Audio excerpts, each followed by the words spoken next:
পৌরসভা সমর্থন করব, তখন যেতেই হবে, কোনো উপায় নেই। বাট এমনি আমি আর যাবো না। কিন্তু আজকে 15ই আগস্ট স্বাধীনতা দিবস, আজকের দিনে অনেকে অনেক রাজনীতি করেছেন, অনেক কথা বলেছেন। আমি শুধু বলবো, আগে চ্যারিটি বিগিনস অ্যাট হোম, নিজেদের দিকে তাকাতে। রাজভবনে আজকে মেয়ে, ওই যে ওয়ার্কার এমপ্লয়, তার কেসটাকে আপনারা সবাই জানেন, আমার নতুন করে বলার কিছু নেই। আগে নিজের দিকে তাকাতে হবে, তারপরে তো অন্যদের সমালোচনা করবে।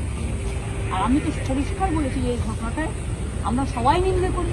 আমি কালকে ফাঁসির দাবিতে মিছিলও করব এবং আমরা চাই ফাঁসি হোক। আমি পুলিশকেও সেই হোক বলেছিলাম সেভাবে, এবং ওরা করেও ছিল। আজকে ওদের জিনিসগুলোই তো নিয়ে ওরা করছে, কাজে ওরা কাজটা অনেকটা গুটিয়ে দিয়েছে। যে কটা লোককে ডাকা বাকি ছিল, ওরা হাতে 4-5 দিন টাইম ছিল, ওরা সেটা করে নিত।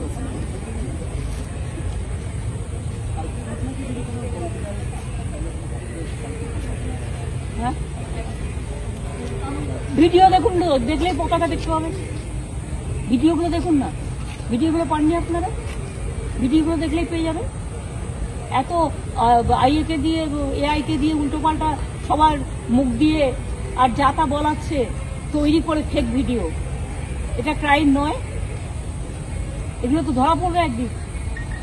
অসত্য জিনিসটা বিশ্বাস করতে আমি মানুষকে অনুরোধ করছি, প্লিজ বিশ্বাস করবেন না। সোশ্যাল নেটওয়ার্কে আজকে ম্যাক্সিমাম ফেক ভিডিও চলছে। পুলিশ গ্রেফতার করেছে 10 জনকে। সেটা পুলিশের ব্যাপার, পুলিশ বলতে পারে, পুলিশ তার কথা পুলিশ বলবে, সেটা তো আমি বলার শোভা পায় না। যার কাজ সে করুক।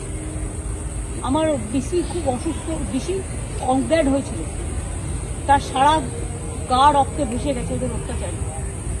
এবং আমি যেটা শুনেছি যে আমি ভোর 4টে অবধি জেগেছিলাম, তার কারণ হচ্ছে যতক্ষণ ওকে হসপিটালাইজ করা না হয়েছে ও আনকনসিয়াস ছিল এবং মাথায় লেগে খুব রক্ত বেরোচ্ছিল, অনেকটা ব্লাড তবু ওরা সহ্য করেছে। সহ্য করা ভালো, ছাত্রছাত্রীদের প্রতি আমাদের কোনো রাগ নেই, ওরা করেনি, আমি ওদের সমর্থন করি। কিন্তু আমার রাগ হচ্ছে যারা পলিটিক্যাল পার্টিগুলো এর মধ্যে ঢুকে মানে ঘোলা জলে মাছ ধরতে নেবে। অ্যাকচুয়াল সমবেদনা চান না, আত্মার শান্তি চান না, বিচার চান না, কে বারণ করেছে? আমি তো বারণ করি, আমি তো নিজেই প্রথম থেকে থাকি। আপনি কি মনে করেন সাধারণ মানুষ যে চিকিৎসা পাচ্ছে না, যাদের মারা যাচ্ছে তাদের কি মারা গেছে বিনা ট্রিটমেন্টে? এবং আমার কাছে এক্ষুনি খবর এসেছে কয়েকজন পেশেন্ট যারা আছে ওখানে, তারা বলেছে আমরা আমাদের পেশেন্টকে নিয়ে চলে যেতে চাই, কারণ আমরা ট্রিটমেন্ট পাচ্ছি। এখন যদি কোনো পেশেন্ট বলে তার বাড়ির লোক যে আমি এখানে ভরসা করতে পারছি না, আমার ট্রিটমেন্ট হচ্ছে না, আমি আমার পেশেন্টকে নিয়ে যেতে চাই, সে তো নিয়ে যেতে পারে, এটা তার নিজের অধিকার। খারাপ লাগছে আমার দিকে। আজকে তো প্রায় 6-7 দিন হয়ে গেল, আর কদিন না ওরা অঙ্গীকার নেয়। পুলিশের যেমন কোনোদিন ছুটি নেই, এবং পুলিশে যেমন পুজো হোক এ হোক, ওদের সারাক্ষণ ডিউটি দিতে হয়, যখনই ডাকবে এমার্জেন্সি আসতে হয়।